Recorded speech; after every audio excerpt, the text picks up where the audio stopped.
How you getting on, folks? Look at Thurles just didn't really go our way. Obviously, go through the car, it came to pass. I was disappointed in, but looked like it was just, I suppose, getting a spin before Cheltenham and just getting a bit of a freshen up. 250 was a non-runner, wait and see. SB on the Shene, unlucky to fall. Limestone Rock was nearly too bad to be true. Stone Warrior, too bad to be true. Looked like it was going to absolutely hose up going over two from home, but just couldn't find the extra boot. Fighting Fit then, our look began to change coming near the end of the day with a 9-4 winner, a very easy winner at that. And 525 then, Molly's Glory, just lucky enough to get the head in front. We had more bad luck than good luck, but look at two winners over even money. I wouldn't be overly overjoyed with it, but the fact that we had a non-runner as well earlier on there today, or earlier on in the day, it didn't necessarily go all in our favour, but to get two winners in race and over even money, like it does be generally a nice enough day, and we weren't down a hell of a lot. I think in points system, it just looked like it was just shy of breaking even. So look, I know it's not great in loss, but at least it wasn't massive loss either. But moving on to Fairyhouse tomorrow, a very very nice day of racing. To be perfectly honest with you, it looks like a favourite stay. There doesn't necessarily look to be great value overall. I will be doing the best I can. There's a couple of each way shouts in here. That'd be fairly short price for each way, but seem to be decent enough value overall. I think it might just be a little bit of a little bit of a chance to take. First of all, starting off the day, it looks like it's going to be a hat trick seeking bid here for T Hoopo, for Gordon Elliott and not Jack Kennedy, Robbie Power. Currently priced in around 4 to 5. I wouldn't necessarily be going hell for leather in on this lad, but it's a watching race. I certainly think, look, if it drifts out to even money, I'd be tempted to have a pop. Odds on, well, look at it, 4 to 5 isn't necessarily the shortest of odds on horses. Like it seems like it's the race, it's his race to lose. Um, Obviously, look at coming from Rob Core, it's a well known ownership setup and everything else like that. But this Tiupo certainly does look to be a very very bright star for the future.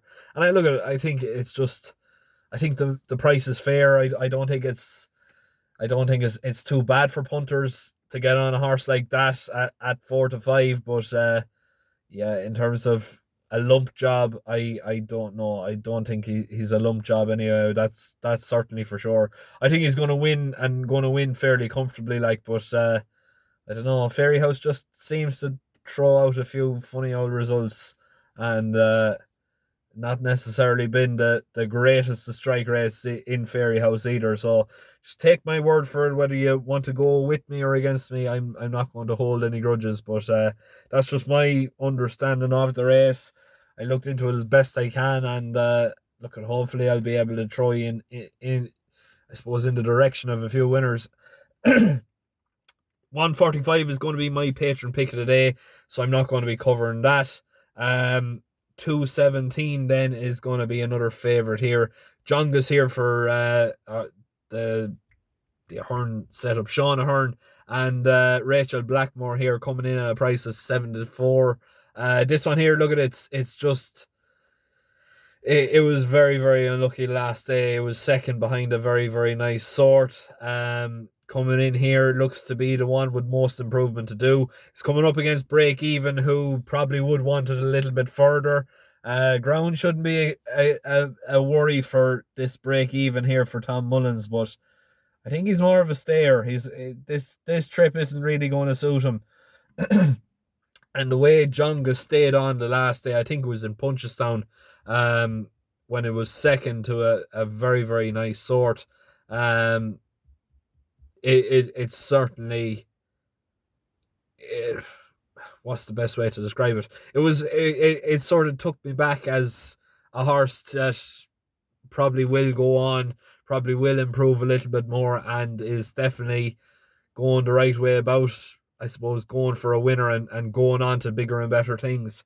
252, I can't look past Borough Saint for Willie Mullins and Paul Townend, currently priced in around 5 to 4.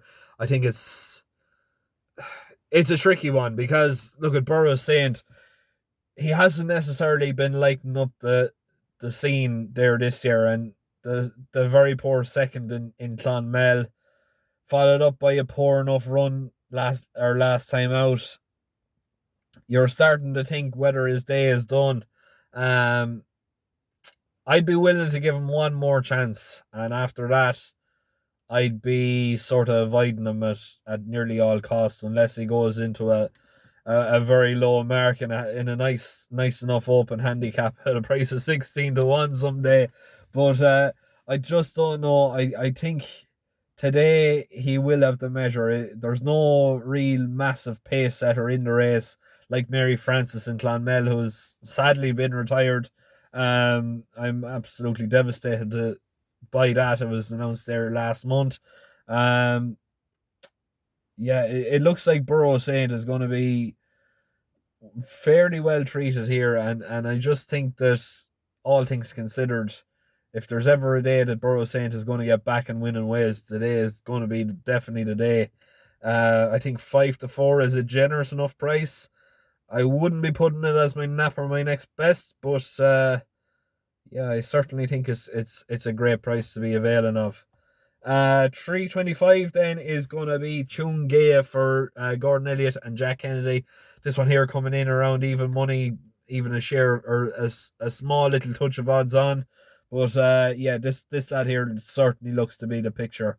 Very, very impressive last time coming up against a fairly weak field. I would be imagining that this Chungea is going to take a hell of a lot of stopping now tomorrow. I wouldn't be napping him up at that sort of a price, but I would probably say he is my next best. I think he at close enough to even money, you can't really go wrong, and I just think that Chungea, he's a bit of a funny sort, but on a going day and in ground that he will, I suppose, appreciate, he is going to be very, very hard to beat, and he's going to absolutely string these out here like a merry dance, hopefully anyway, with the help of God. Um, I've been caught looking like a Wally once or twice now, recently enough by my bold predictions, but I certainly think that this lad here is going to be he basically what I'm trying to say is he's got bigger fish to fry, and yeah, he should make light work of this field in all honesty. 4 o'clock then is going to be an each way shout here. Now, Rhythm Divine for Tom Gibney and Darragh O'Keefe, currently priced in around 6 to 1. In my personal opinion, has a great chance. Very, very impressive, I suppose, 2 starts back. Probably a little bit disappointing last time in Navan. Was it Navan or Punchestown? I think it was one of the two anyway. But put in a very decent performance there. Went second to I can't remember who it was, but it was a fairly decent handicapping sort. Looks to be generally well treated. I wouldn't necessarily say it's the worst it's the worst treated in the field. It looks to be on a fair enough mark. Darragh O'Keefe takes the ride. Obviously, people who've been following the page know my thoughts on Darragh O'Keefe as definitely one of the superstars for the future, and the way he's been riding for Tom Gibney's horses as well is it's very commendable. Like, you just look at the likes of Alco Rouge there in Navan. He had a few more as well. I can't just think off the top of my head who they were, but like since the season began, he's been absolutely flying it. He's just that sort of way about him. He's very honest, very, I suppose, he gives the horses the best chance possible coming into the straight, and he's definitely one of the stronger lads in a finish. And if you want to see a race to back that up, just look at Aplutar running in Leopardstown over Christmas. That there is is definitely a day that's going to live long in his memory, and is going to live long in plenty of racing fans' memory as well, for the absolute peach of a ride he gave it that day. Look at Wouldn't necessarily need to improve a hell of a lot more. This Rhythm Divine was second in its only start in Fairyhouse. I think that was back in 2019 or 2020. More than likely 2019. But that was on good ground. Look at it. Its wins have come on soft to good. So it looks to be a generally very consistent horse. Versatile, generally sound. Darrell O'Keefe, in my opinion, is one of the best jockeys in the country. And I just think if there's ever going to be a day for Tom Gibney's horses, with Darrell O'Keefe on board, today is going to be the day. And Rhythm Divine at 6-1 is a lovely, lovely each way price. 435 then is going to be another each way shout. Well, depending where you are. If it's a quarter of the odds, definitely avail of the each way market. Gulan Jesse at 5-1 for Seamus Billan and Barry John Foley, currently priced in around 5-1. Look at this one here, was a very, very decent second last time out. I think, if I'm not mistaken, off the top of my head, I think it was second. To Christian Going Well, if I'm right in saying. Look at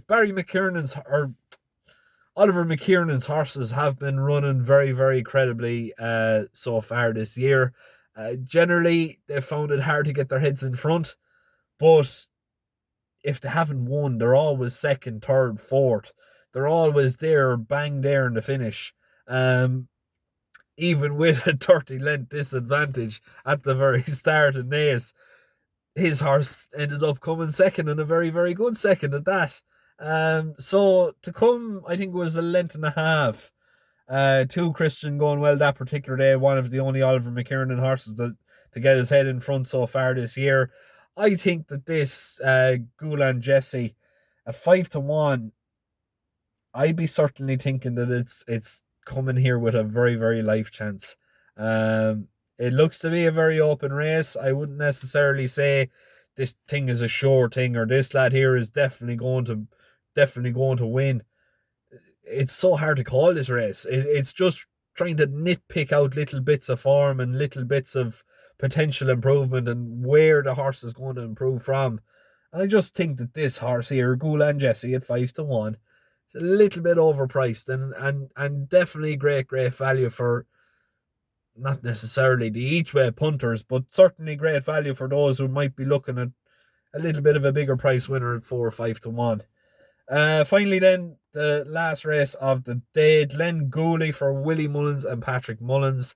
5-4. It looks to be straightforward enough. I can honestly say, if this horse is as good as what the paper says it is anyway, it should be winning. I won't say 30-40 lengths, because that's unrealistic.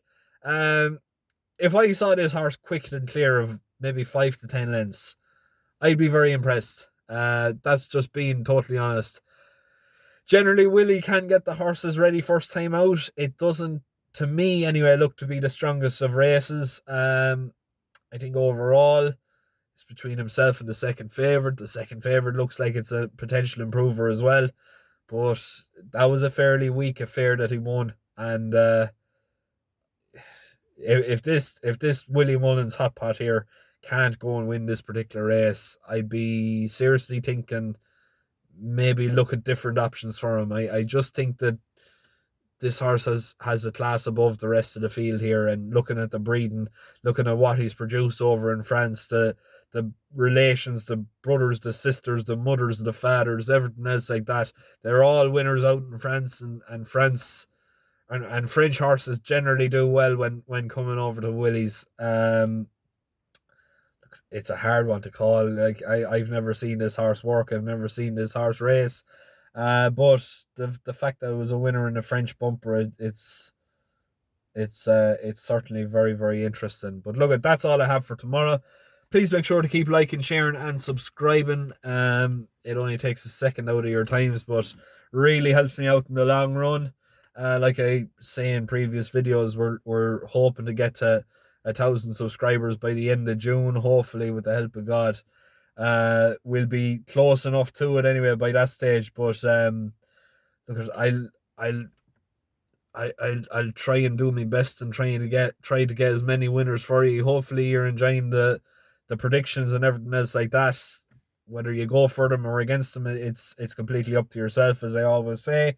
For those who might want to join Patreon, I leave a link in the description below. But realistically, for your own sake, the fact that Patreon automatically charges on the first day of every month, you're probably better off waiting to, I suppose, sign up maybe say after the 1st of March, just to I suppose for your own sake more so than anything else. That's basically it, folks. I'll wish you all the very best of luck. If you're going to be having a bet tomorrow, hopefully we'll be able to get you on the back of a few winners, and uh, hopefully the 6-1 and the 5-1 will definitely show up anyway and put in a fairly decent run. If they come in, we should be golden. But yeah, that's basically about it. Look, best of luck tomorrow. Please make sure to keep liking, sharing, and subscribing. And yeah, thanks very much for tuning in.